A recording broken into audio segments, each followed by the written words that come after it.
কীর্তন চলাকালীন কোনো শব্দ করবেন না। আর যারা জায়গা পেয়েছেন তারা ভাগ্যবান এবং ভাগ্যবতী। ভগবানের সামনে বসা এই সবার ভাগ্যে জোটে না। আর মাইক ম্যানকে বললো, আপনারা নিজেই খুঁজে পাচ্ছেন না এটা কোন দিকে দিতে হয়, আপনি নিজেই বুঝতে পারছেন না এটা কোথায় দিতে হয়। আমার অবাক লাগছে, 20 জন লোক মিলে মাইক চালানো হয়, দুজনে হয়ে যায়। এই একরকম ফোন করছে, অল্প ফোন করছে, কোথায় এটা দিতে হয় সেটাই জানতে পারছে না। একটু কোন জায়গায় দিতে হয় খুঁজে পাচ্ছে না। কি ব্যাপার?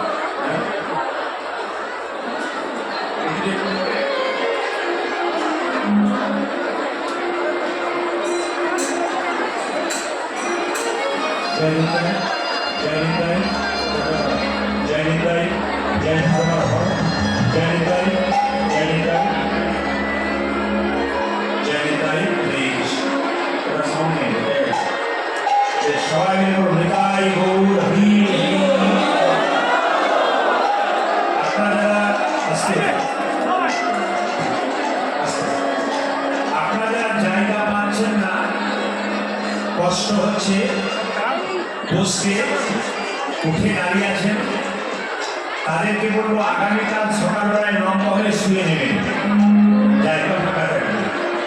না আপনারা কষ্ট করে এসেছেন আমি জানি, কিন্তু আসলে জায়গাটা বড় আছে, কিন্তু ভক্তদের বসার জায়গাটা ঠিক নেই, নিচু হয়ে গেছে বলে অসুবিধা হচ্ছে। এত সুন্দর পরিকল্পনা, এত সুন্দর ব্যবস্থা, ভগবানের জায়গা আমি আগেই বললাম।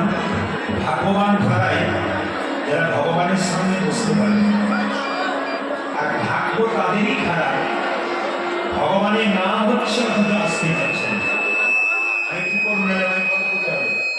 কমিটি দেখুন, মাইকের অবস্থা দেখুন, কমিটি করবো, মাইকের অবস্থা দেখুন,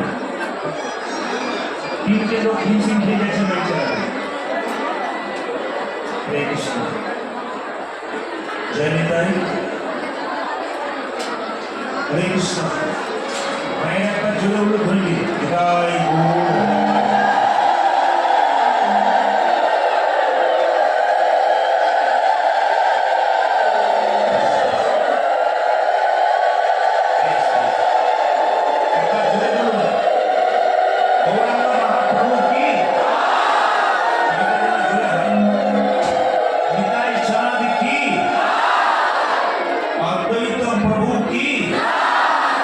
श्रीवास प्रभु की, भोलाधर प्रभु की, साधु वैष्णव की, गौर भक्तवृंद की, साधु वैष्णव की, अपना गुरुदेव की। जय बोलছেন না, ভাই বলছেন, गौरांग महाप्रभु की, गौरांग महाप्रभु की।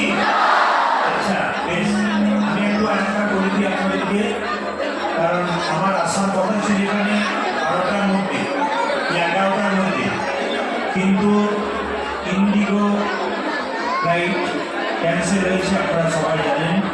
সেই জন্য অনেকটা ঘুরে আমাকে ত্রিপুরা আগরতলা থেকে আসতে হলো।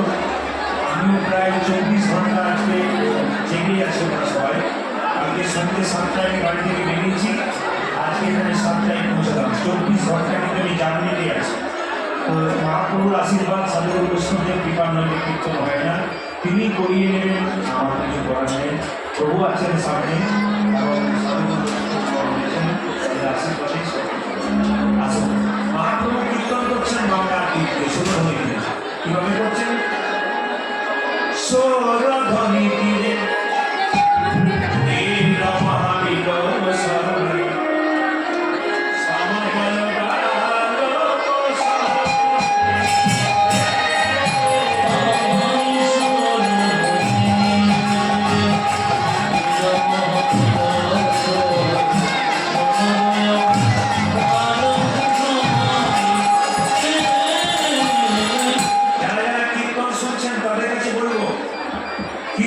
চলাকালীন যদি গল্প করে, কীর্তন চলাকালীন কেউ যদি আমার মাইক্সের ঘটনা হচ্ছে, কীর্তন চলাকালীন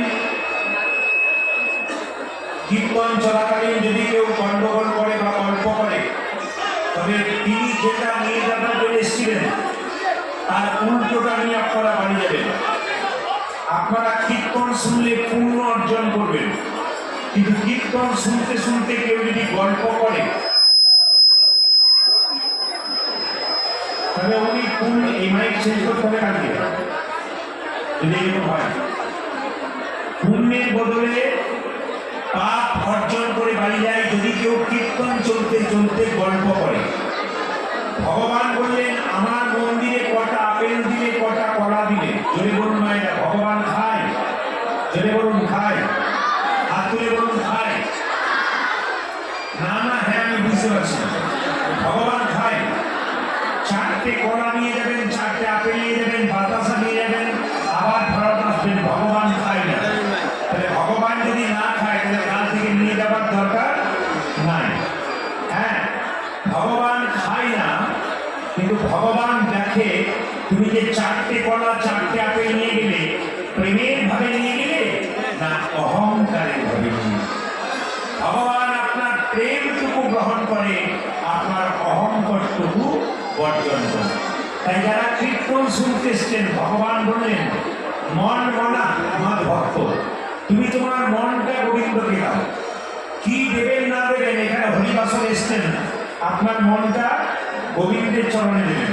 তাই সবার মন যাতে এক থাকে, তার জন্য কেউ কোনো গল্প না করে সবাই মিলে কীর্তন সমাপ্ত। সুরধ্বনি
আছে তিনি দেখাবেন, যার নাই তার দেখানো দরকার নেই।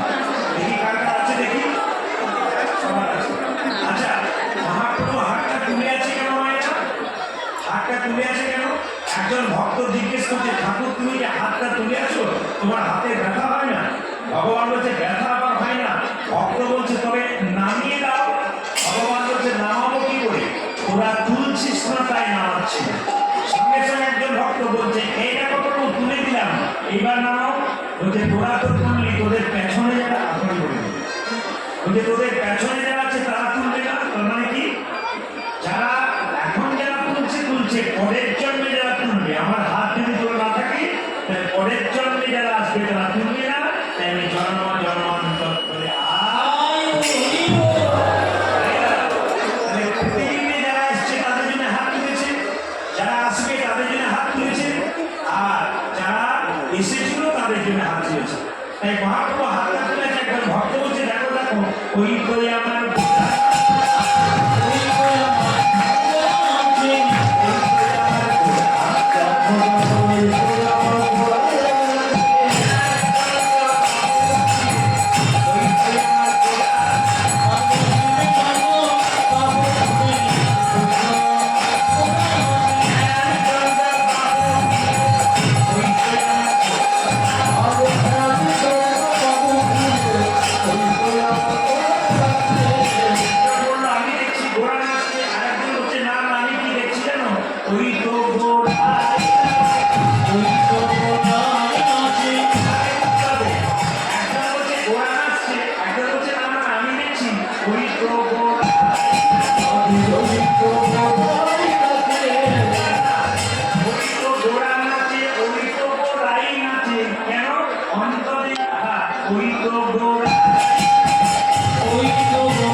দেখবেন কিছু কিছু ছেলে স্কুলে যায় আর মিড ডে মিল পাওয়ার পরে বইপত্র গুটিয়ে ঘর চলে যায়।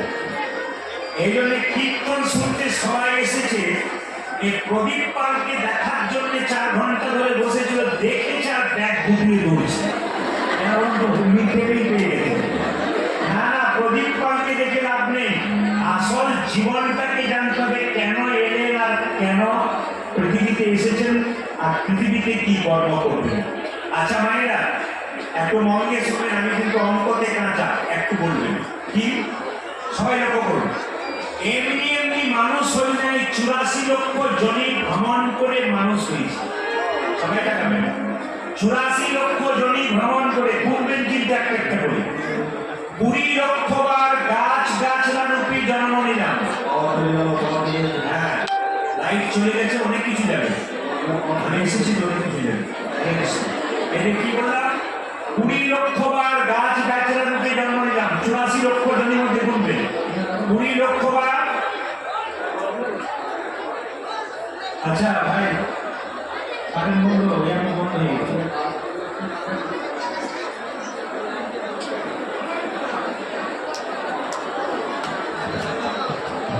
লাইটের ব্যবস্থা করুন। বন্ধ হয়ে গেছে।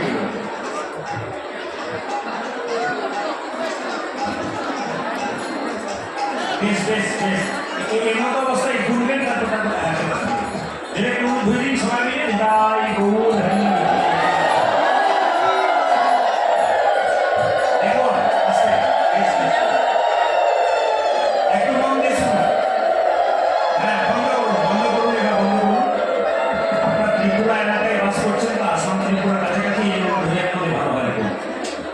আমি মালদা জেলায় গান করি, তো দেখবেন মালদা জেলাতে আম কিন্তু খুব বিখ্যাত।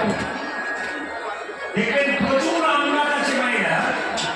তো যে আমটা দেখবেন গাছে থাকে অনেক পাখি খেয়ে নেয়, আবার অনেক আমকে দেখবেন রাখাল বালকে পেড়ে খেয়ে নেয়। কিন্তু যে আমটা শেষ পর্যন্ত গাছে থাকে ওটাই কিন্তু গোবিন্দ সেবায় লাগে। আপনারা আজকে ভক্ত যারা এসছেন সবাই কিন্তু আমের মতো, যারা শেষ পর্যন্ত হরিবাসরে থাকবেন তারাই কিন্তু গোবিন্দ সেবায় লাগবেন। আর মাঝে মাঝে যেগুলো খসে যাবে সেগুলো পোকা দেখাবে, নইলে পাখি দেখাবে, নইলে দেখবেন রাখাল বালকে খাবে। তবে যারা কীর্তন শুনতে আসতে পারে না, আসবো বলে তারা যে গোবিন্দের কৃপা পাবে না তা নয়, তারাও পাবে। কেন? গাছে সব আম তো গোবিন্দ সেবায় লাগে না। কিছু কিছু আম কাঁচা থাকে, ওরা কি করে গ্যাস দিয়ে পাকায়, কেন? পরে গোবিন্দ সেবায় লাগে। যারা আসতে পারলো না তাদেরকে গ্যাস দিয়ে পাকানো হচ্ছে, এটাই হরিবল বলে পরে এসেছেন যখন, তখন আজকে রাত্রিটা গোবিন্দের চরণে দিয়ে যান।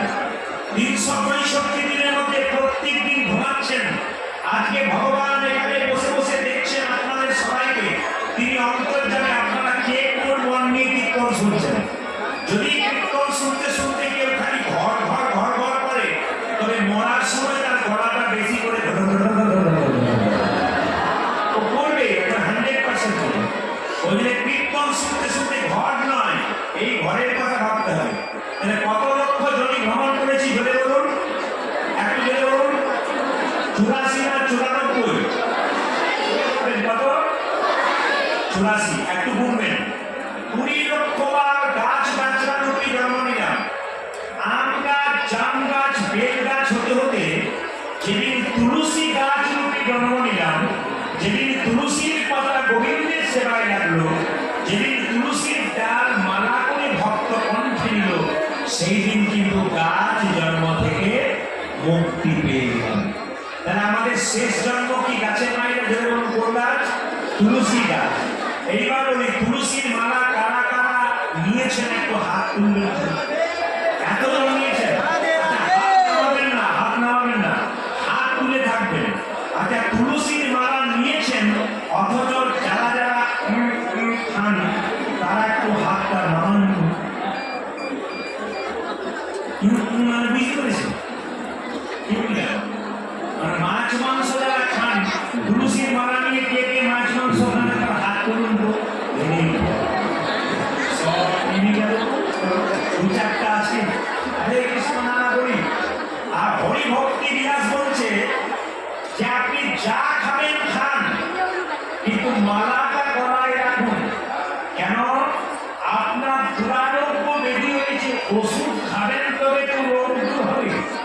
যারা খাচ্ছেন তারা অপরাধ নেবেন না, মালা নেবেন, কিন্তু মালাটা যত আপনার গলায় থাকবে এক সময় আপনার কিন্তু খাবারের রুচিটা কিন্তু কমে যাবে, ওটাকে ওষুধ করে।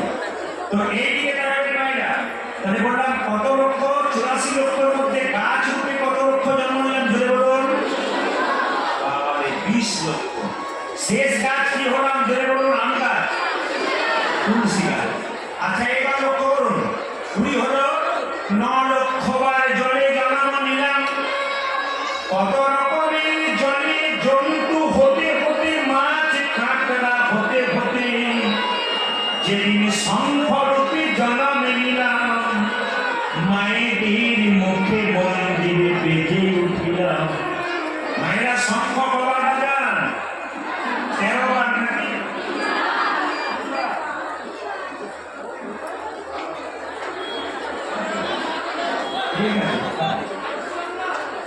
বলবেন বলুন, কিছু তো করার নেই। আচ্ছা, তার বন্ধ থাক, এরা দম নাই। এই যে দেখেন মায়েরা, কি বললাম?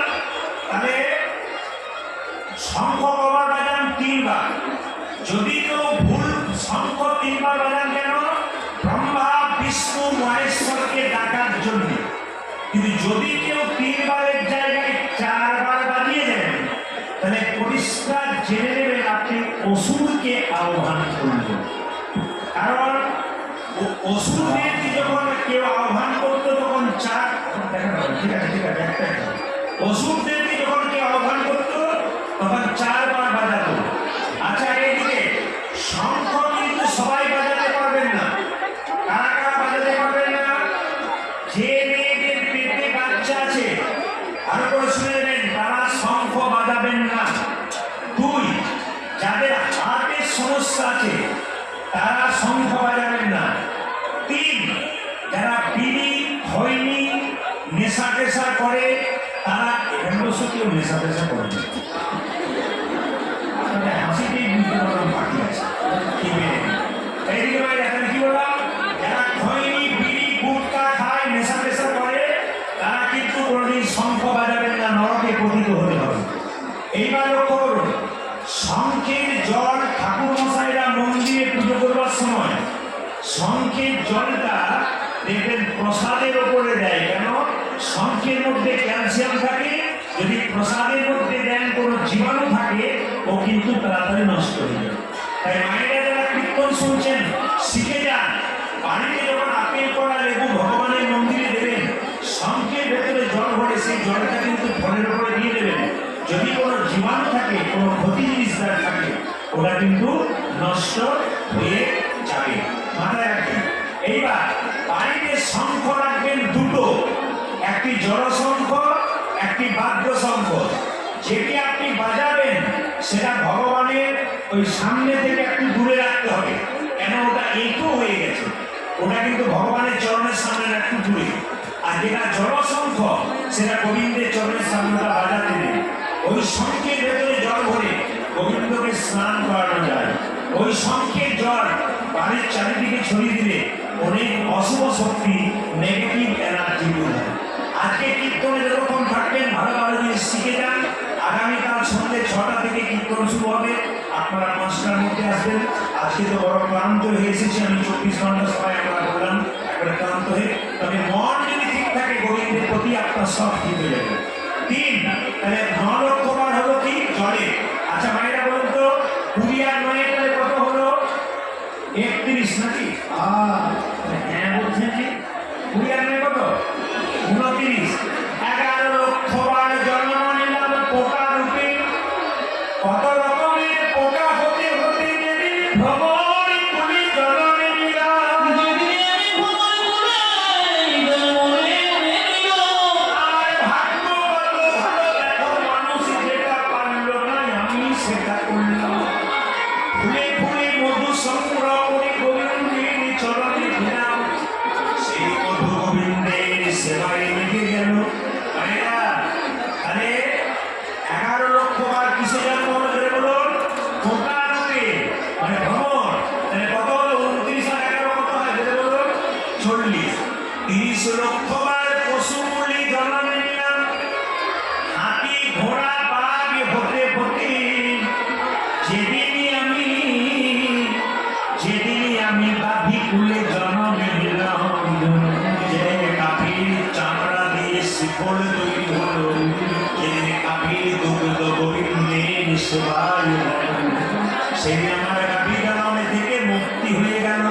আচ্ছা মায়েরা কত হলো? 40 আর 30 ধরে বলুন? 70। 10 লক্ষ বার পাখি কুলে জন্ম নিলাম, কত রকমের পাখি হতে হতে যেদিন ময়ূরী কুলে জন্ম নিলাম, যেদিন গোবিন্দ কৃপা করে ময়ূরের পালকটা মাথায় দিল, সেদিন আমার পাখি জন্ম থেকে মুক্তি হল। কত মায়েরা ধরে বলুন? 80 নাকি? বাচ্চারা কিন্তু খুব পাকা, সব জায়গায় বাচ্চারা বলতে পারে 80। 4 লক্ষ বার বানর কুলে জন্ম নিলাম, বানর কুলে জন্ম নিতে নিতে আমি ভক্ত হনুমান হয়ে গেলাম। মায়েরা আমরা মানুষরা যা পারলাম না, রাম ভক্ত হনুমানটা পারলো। কি করলো? সীতা যখন 14 বছর ধরে বনবাসে ছিল তখন সীতাকে উদ্ধার করেছিল হনুমান। আর যখন হনুমান উদ্ধার করেছিল মা, তখন সীতা হনুমানকে একটা মতির মালা দিয়েছিল। এই হনু, এইটা তোকে মতির মালা দিলাম, এই মালাটা তুই কি করবি জানিস? এই মালাটা যত্ন করে রেখে দিস। কিন্তু হনুমানকে যে কিনা মতির মালা দিয়েছে, ওই মালা প্রথমে কপালে ঠেকালো, তারপর চোখে ঠেকালো, তারপর কানে ঠেকালো,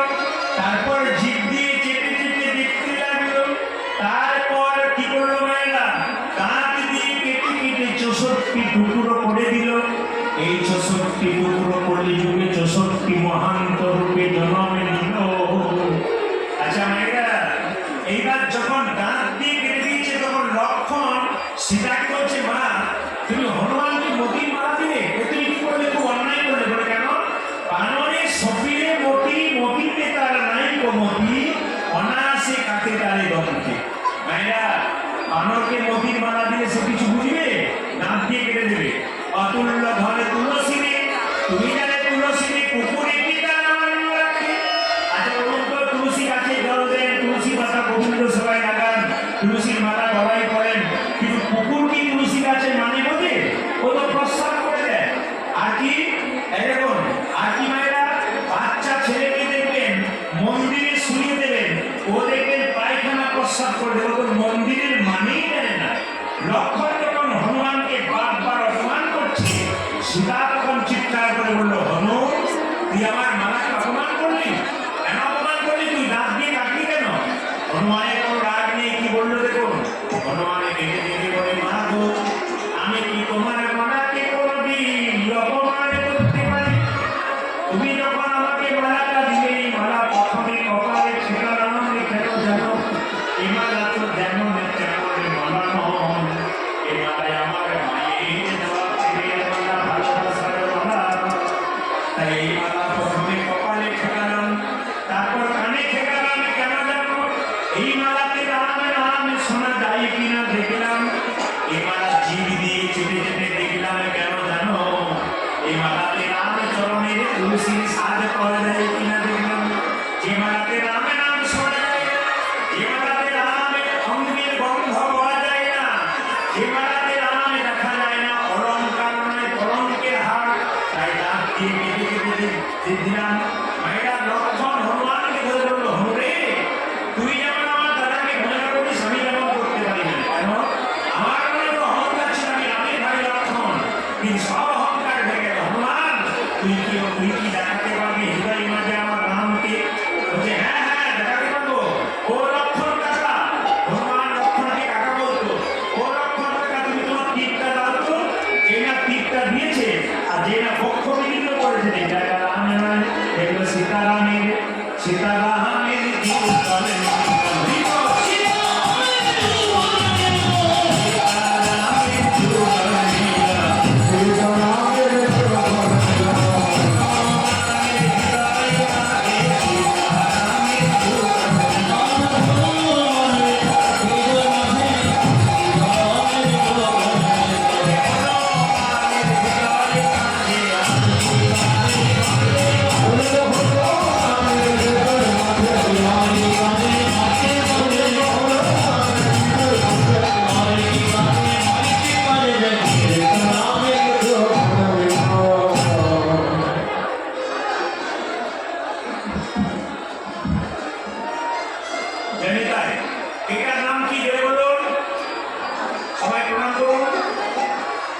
শ্রীমদ ভাগবত গীতা কি? শ্রীমদ ভাগবত গীতা কি? একজন বললে খুব খুশি হব। ভগবানের শরীর থেকে গঙ্গার জন্ম হয়েছিল, আর ভগবানের শরীর থেকে জন্ম হয়েছিল গীতা। কিন্তু আপনাদের বলতে হবে, গীতা ভগবানের কোন স্থান থেকে জন্ম হয়েছিল, আর গঙ্গা ভগবানের কোন জায়গা থেকে জন্ম হয়েছিল? গঙ্গা ভগবানের কোন জায়গা থেকে জন্ম হয়েছিল? শিবে, শিব ধরে রেখেছিল। আচ্ছা বলুন, গঙ্গা ভগবানের কোন জায়গা থেকে সৃষ্টি হয়েছিল? কারণ মনে নেই? আরে হ্যাঁ, কে বললো? খুব খুশি। দেখো সেগুলো মনে রাখতে পেরেছে। গঙ্গা ভগবানের চরণ থেকে সৃষ্টি, আর গীতা হচ্ছে ভগবানের মুখস্থিত বাণী। সব মায়েদেরকে বলবো, যারা হিন্দু আছেন সবার কাছে নিবেদন রইল, এই শ্রীমদ ভাগবত গীতা মা আমাকে দান করেছে। যদি আপনারা পারেন, এই যে যদি আপনারা পারেন, এই গীতা কিন্তু প্রত্যেকে বাড়িতে কিনে প্রত্যেকে ভগবানের চরণে রাখবেন, এবং প্রতিদিন পারলে আপনি একটা করে শ্লোক করবেন।